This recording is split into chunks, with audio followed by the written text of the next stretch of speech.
Welcome everyone. Thank you for taking the time to watch this video. In this segment, I'll be going over how to list an item for sale on the eBay mobile app with your iPhone. Before we get started, I just wanted to mention that I've started a brand new channel with the focus being on simplifying everyday general items that are designed for simplicity, but somehow end up leaving you, the consumer, with a lot of questions.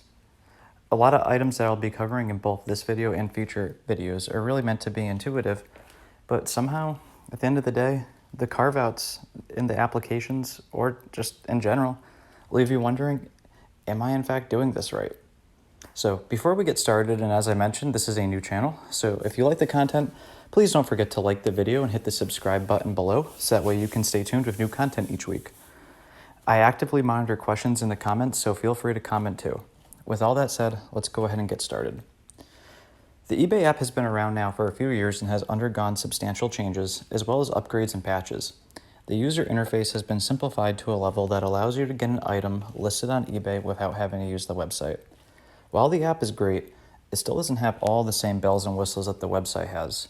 So if you're doing something complicated, such as variation listings, multi-level variation listings, discounted prices, extended shipping options, or adding a lot of content in your descriptions, you might need to use the website. In fact, really, unless you're doing just extended descriptions, all the other items I mentioned, you will need to use the website for, as that functionality is not in the app yet. So as you can see here, I'm on the home page of my iPhone, and if you don't have eBay downloaded, go ahead and fire up your app store right here. Once this opens, you can go in the search box and just type in eBay and search. You will see here that there's obviously going to be, the marketing that comes up. It seems at the top every time you search, there's a different app that may appear, and you can see the little ad button, but you're going to find eBay right here. If you continue to scroll down, you'll notice there's an eBay Motors, but beyond that, everything else, those are the only two eBay apps I have seen, and for this episode, we're going to choose the regular eBay app. If you already have it downloaded, you'll see the open button here. If you previously had it downloaded and is saved in the cloud, you'll have a little picture of a cloud there that will allow you to re-download, or if it's a purchased app as well.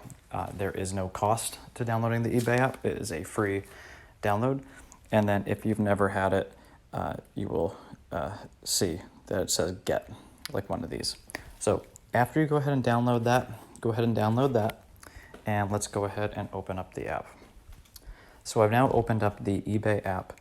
In terms of how to use the app and functionality beyond that, this video is focused on how do I list an item for sale on the eBay app. So we're going to go ahead and take a look at that today. Stay tuned for other videos and other content in which I'll be going over other aspects of the app and how to use it. So to list an item, you're going to want to go ahead and click My eBay at the bottom. From here, on this page, there is an option. 1, 2, 3, 4, 5, 6. It'll be the sixth one down. Go ahead and click Selling. Once you click on Selling, you will see at the top in a blue bar, very obvious, List an Item. Go ahead and click on that. Before you do, if you have any selling promotions or promotional items from eBay that they're running, they will be listed down at the bottom. As you can see here, for July, they're giving you 200 auction or fixed price listings. And if you run out of those, they also have another special. So really you're getting a collective of 250 this month, or at least I am. But go ahead and click List an Item. Now, the first thing to take note here that it seems like a lot of people miss this, is this barcode over on the right-hand side. If you click that, that is going to open up your camera and it'll give you an option to scan in an item. So we're gonna practice with this Mario Kart item right here. Changing nothing, you're seeing that I'm holding over the code and that just found it. If you don't have a code in which you can scan, or the barcode on an item has a sticker over it, or whatever the reason is that you can't scan it, you can just type it in manually. You'll see here that all these different items came up that other people, when they're selling their exact same item that's scanned in, they pre-filled the information. Once you get familiar with this and know how to edit it, sometimes you can choose a template and edit from there. Be careful with that. Sometimes pictures won't upload correctly. Certain things will get pre-filled. Sometimes it can get a little funky. The best way to make sure that nothing goes wrong is by having full control over it and doing it yourself. So I am going to, for this video, actually click the X button here and back out of this. I'm going to click list an item again, and I'm just going to manually type this in. So what I have is a Hot Wheels Mario Kart Mario 2020.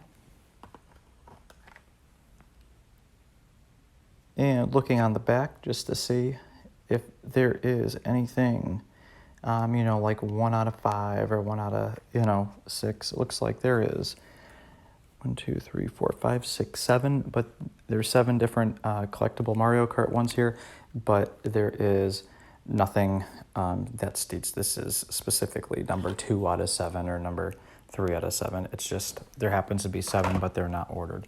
So I'm going to leave that out. And then I can press go.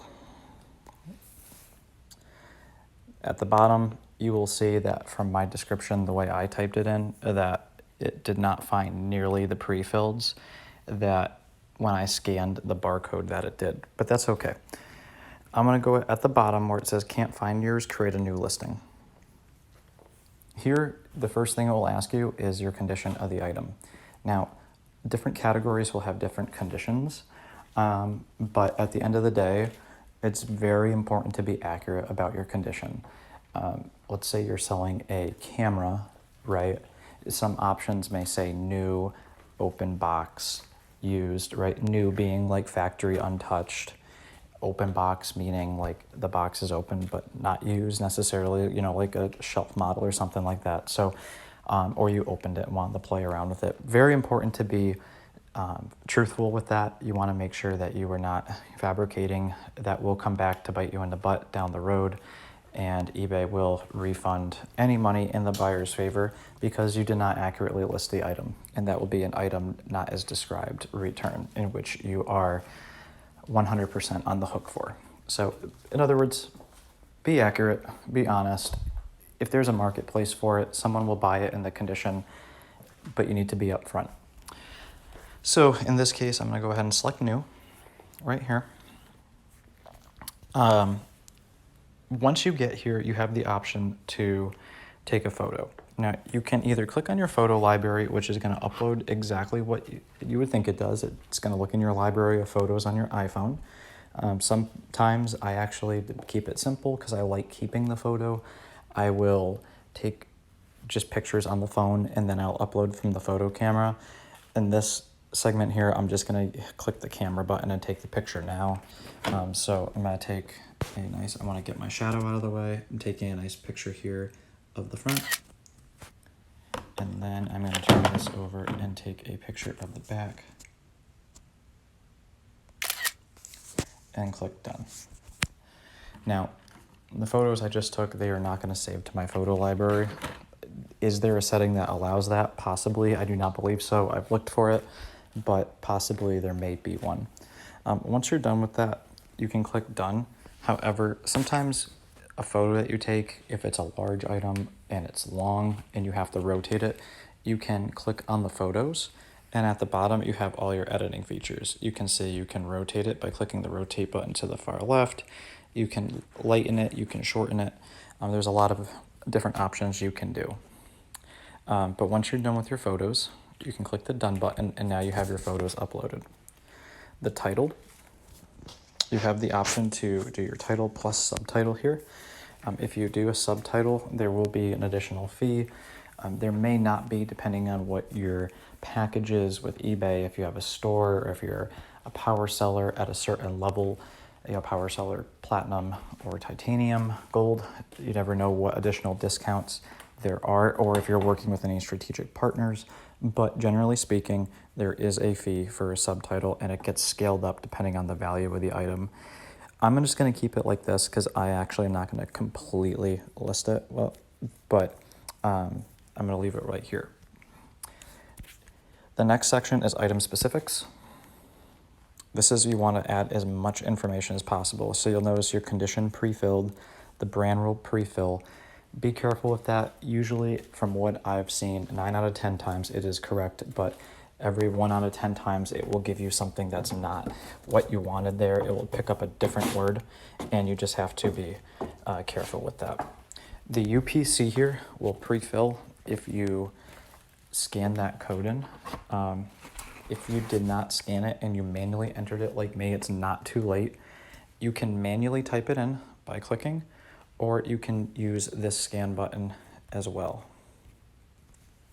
So in this situation, I scanned it, it came right in, and that is over. Because this is a model car, the questions that it's asking are different. You'll notice that this is not something that, I wouldn't call this item unique. There's multiple listings out there that show this. So there's a lot of information available on this product. You'll notice that you can see 118, 164. There's different size cars. So just make sure that you're looking at the back of your product, being as accurate as possible. And if you don't know, it's better to leave it blank than to put something in there just to fill it and be wrong. So I just happen to know what these are. I already have this item listed. This is just, again, for demonstration purposes. And so here's a good example, right? Like, what type of car is this, right? This is a special Mario Kart car, and they're looking for a real car brand, and it's not. So we can leave that blank.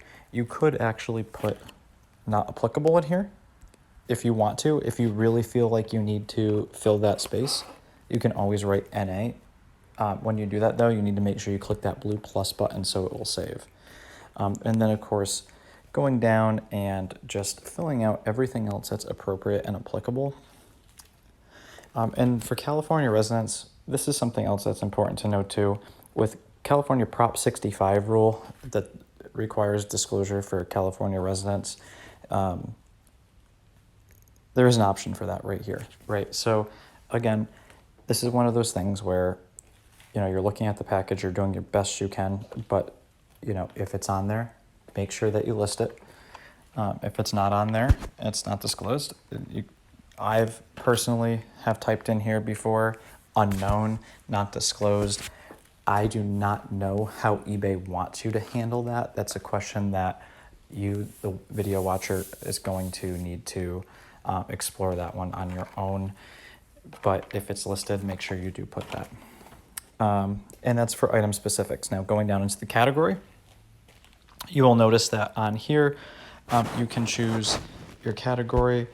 It doesn't allow you to choose multiple categories on the app. So that's a functionality that on the website, you would be allowed to choose multiple categories for an additional fee. On the app here, it does not. In your description, you'll notice that it started to pre-fill what I had in the title of my car, like the title of the listing here. It pre-filled with that, and takes your condition, and then also pre-fills with the shipping. So it's really taking 3 things for your pre-fill description: title of listing, the condition, and the default shipping option. One other thing I want to add in here while we're at it is, if you're using the iPhone, you have this wonderful option for the talk.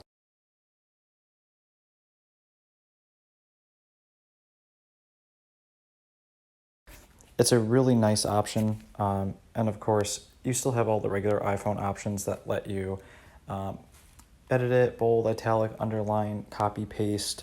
It's a useful feature, right? Because you're on a phone, it's hard to type out. But if you do use the talk to text, just make sure that you're not taking everything at face value, that you're rereading it to make sure that everything's spelled out exactly as you wanted to, and grammatically everything came out okay. Once that is done, you'll move on to the pricing section. That will discuss pricing. Again, these little pencils on the side is what you want to click. It automatically will always start on an auction. You have to change it to fixed price if you want that. Personally, I run fixed priced best offer. That's what I do. There's no right or wrong way to do that. as far as do you get increased sales or traffic depending on if it's an auction or fixed price, or a fixed price with a buy it now best offer button. It's up in the air, right? You can go either way.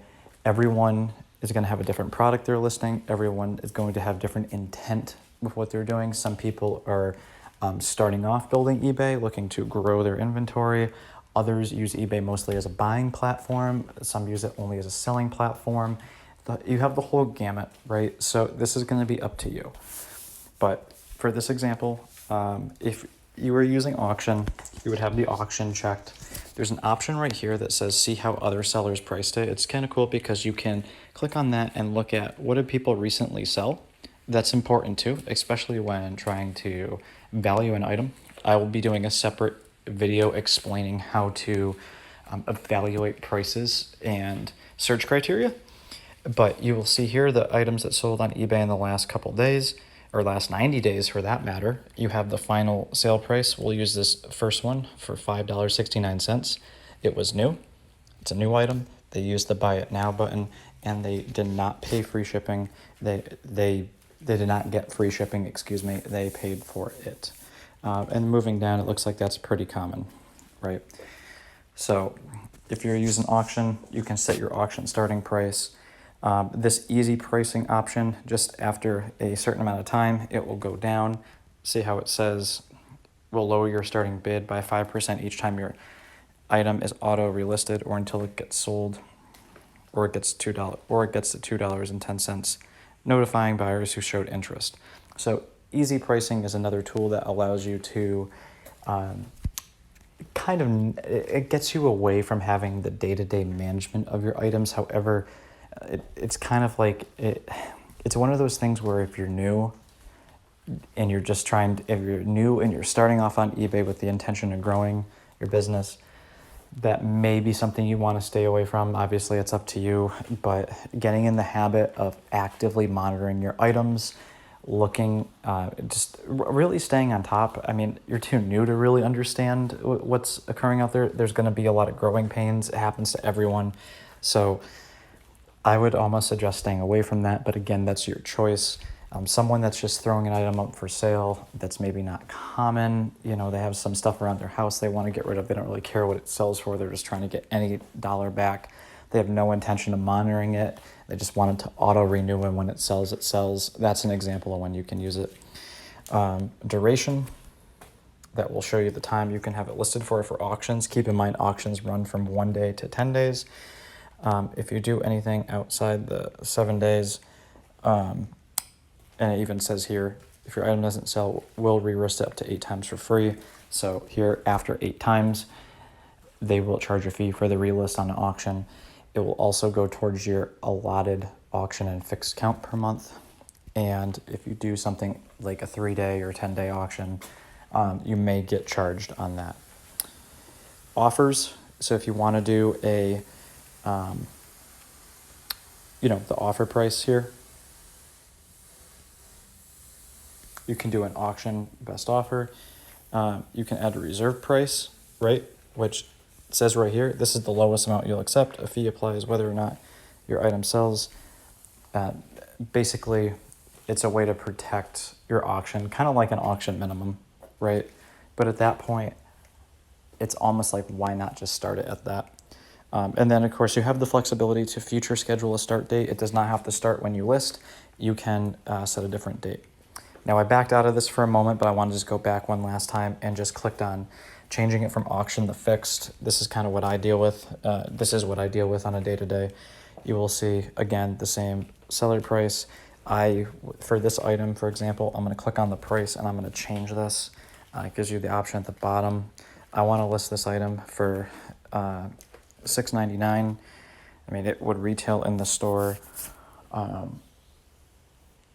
around the same price, and I'm looking to get a small profit on this, and keeping in mind final value fees, PayPal fees, shipping costs, materials, etc. And then I will accept offers, but the minimum offer I am going to allow on this is not going to be much lower. So if someone goes to make an offer and they put in Anything below $5.50, it's just going to reject. And then quantity here, once you put that in, once this all unlocks, you'll notice if I have multiple quantity, you can change. Okay, and then that will be it for pricing. Moving on to delivery. So here in the delivery options, you can choose your package details.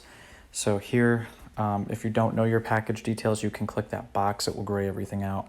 I suggest, though, that you put the weight in, especially if you're using post office or any shipping. eBay is calculated to help with the pricing on that. So in this example, this car is going to be collectively like 7 ounces, and then with the packaging, that's going to add about 3. So I'm going to put 10 ounces, and then dimension-wise, put your dimensions of the package in there.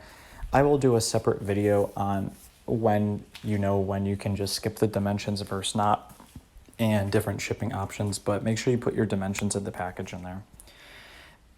And done. The next 2 options here is you will be able to choose different shipping services. There's expedited services. I'm scrolling really fast, but economy, standard, and expedited. In this case, I'm going to ship it first class via the post office. Now, I want to mention something here that's very important. If you walk into the post office and you ship something and have them weigh it, first class is only up to 13 ounces. It's only up to 13 ounces. If you print the label online, whether from eBay or another source, you're allowed up to 16 ounces for first class. So big difference. That's something that as a new seller you may learn the hard way, but just something to take note of and go from there. Now, that's the shipping service I'm going to choose. Now, for example, I guess I'll mention this while I'm at it. When I mentioned before about the dimensions not mattering, if you're using the USPS flat rate boxes, right, small, apologize, but small, medium, large, padded envelopes, right,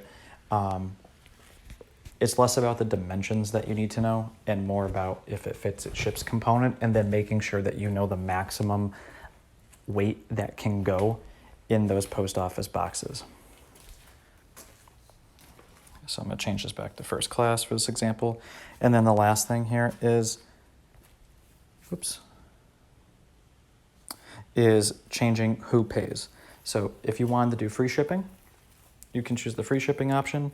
If you want to have them pay the calculated price, that's where it's going to look at the weight and dimensions of your package, right, of first class. So by having this buyer pays calculated shipping, those dimensions and weight are going to run on the back, and eBay's algorithms integrated with the post office system, and they're going to kick out the price. Once the buyer puts in their zip code, it will scale up to what it's actually going to cost.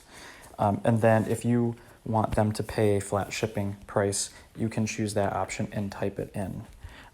Take note, right, so I'll put $5 in here.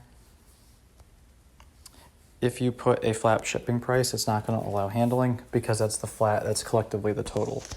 But if you do the buyer calculates, let's just do that.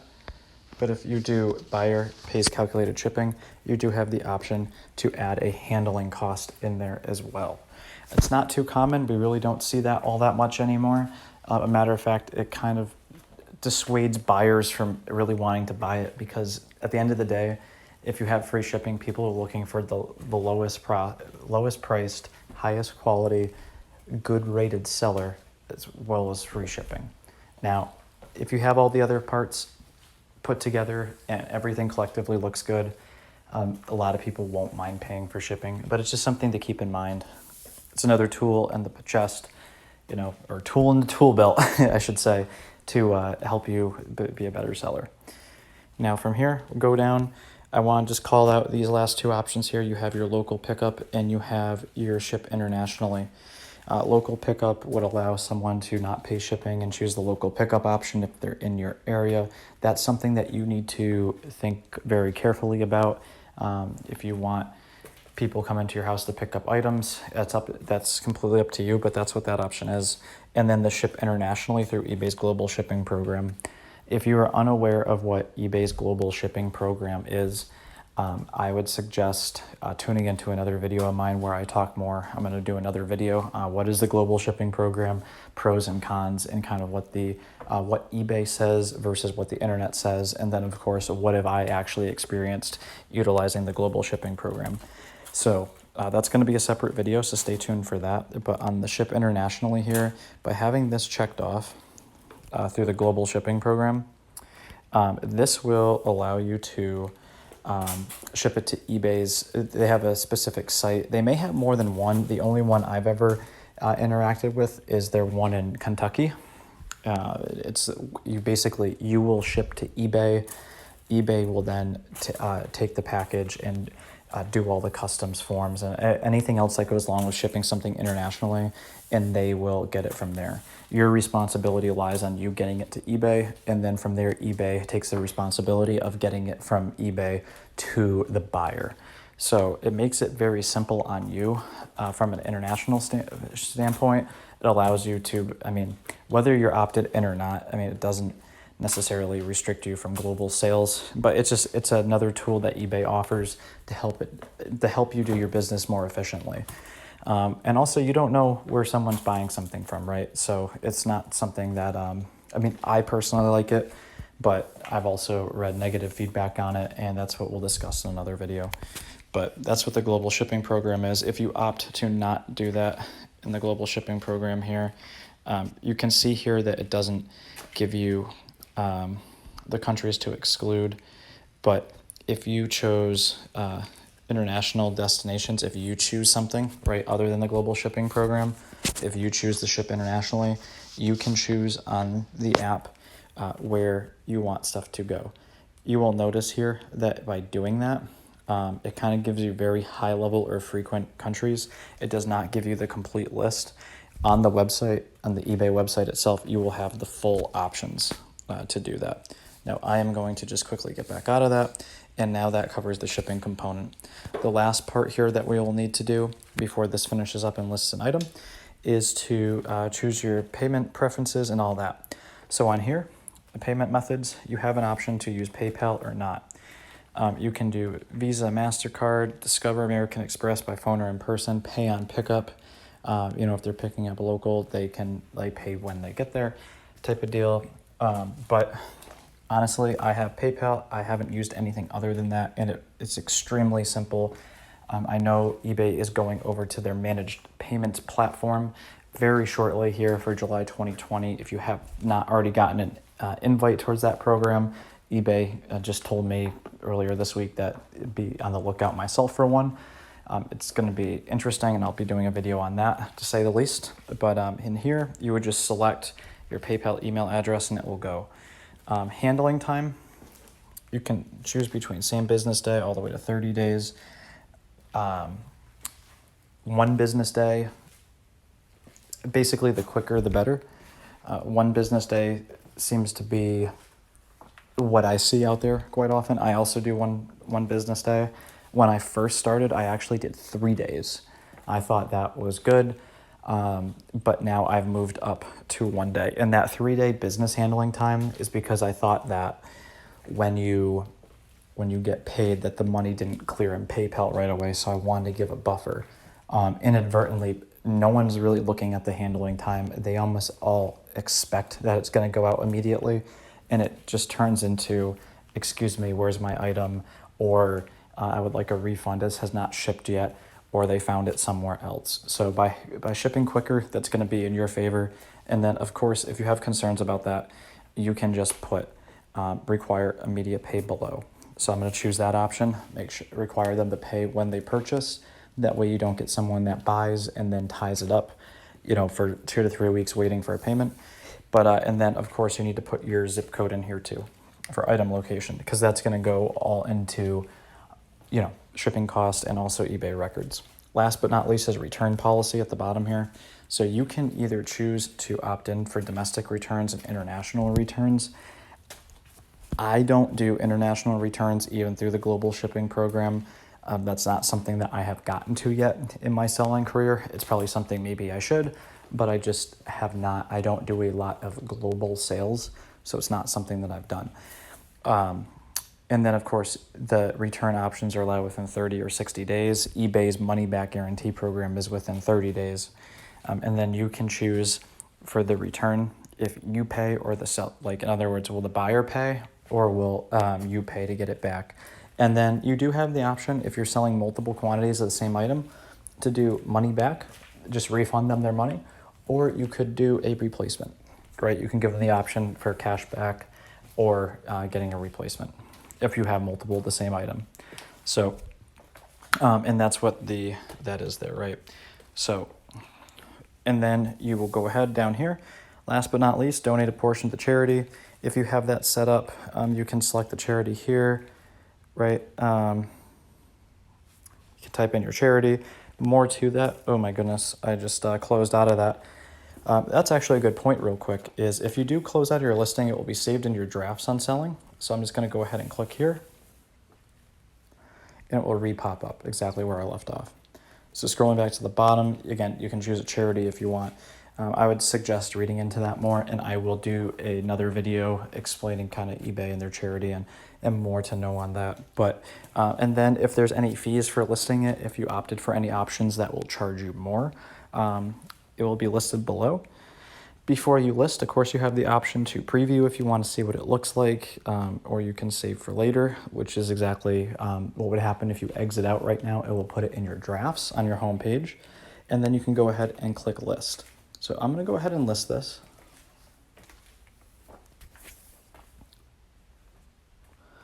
When you list, one thing that you want to note is if you did not opt in the easy pricing, it's going to give you an easy pricing overview. It's really quick. It's a really easy mistake to by accidentally click turn on easy pricing. If you turn on easy pricing on the app, I have not found a way to shut it off on the app. And I don't know if you can shut off easy pricing on the website. That's something I would have to look into myself, or maybe someone out there knows. But if you do that, it's just something that you want to try to avoid. So in other words, haste makes waste, just go slow. I'm going to click maybe next time, and then you're done. And you can click done here. If you click done, it's going to take you to your home page. If you click view listing, it's going to take you right to the listing. And then if you want to share this link, if you have social media or other websites, you can share the link out there. I'm going to click done for the moment, and I have successfully listed that item. Now, to see your items that you listed, or if you want to double check it, you can click on active. Again, my eBay, selling, active. And then here it is right here, the top item. And it will show you the views, watchers, etc. Now there's three. If you click on the item, you'll notice it will take you in. You can see the change offer settings. Again, nothing regarding easy pricing in here, but it will allow, the offers. You can choose auto decline, all those features right there, or auto accept too. So we'll go back.